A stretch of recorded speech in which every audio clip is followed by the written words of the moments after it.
Good morning in London pops. Good morning good morning.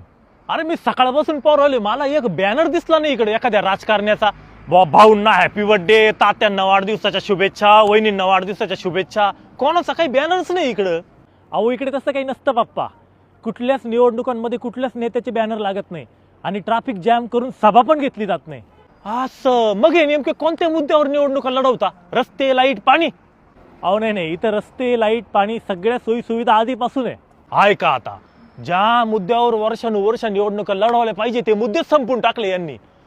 आता लक्षात आलं, जातीपातीवर निवडणूक करत असतील काय? अहो नाही पप्पा, इकडे तसं पण काय होत नाही, सगळं विकासाच्या मुद्द्यावर होतं. म्हणून हे देश एवढे प्रगत आहे. आपल्याकडे पाहिलं ना काय चालू आहे.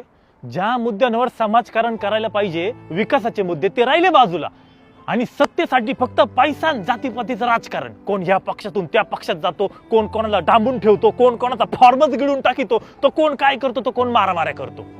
एवढेच कष्ट जर देशाच्या विकासासाठी केले असते तर मग आम्ही पण आपल्याच देशात जॉब केले असते ना, आपल्या घरच्यांसोबत राहिलो असतो व्यवस्थित.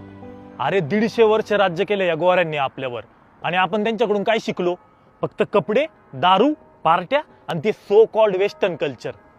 शिस्त नाही शिकलो, वक्तशीरपणा नाही शिकलो, सिविक सेन्स नाही शिकलो. अरे हे शिकावं लागल. या राजकारण्यांसोबत आपल्या सामान्य जनतेची पण तेवढीच चुकी. लवकर सुधारावं लागेल, नाहीतर मग आपल्या येणाऱ्या पिढीचा हे राजकारण, समाजकारण आणि मतदान याच्यावरचा विश्वासच उडून जाईल. खरंय पप्पा. कसं आहे, देश आपलाय, विचार सुद्धा आपल्यालाच करावा लागणार आहे. चला.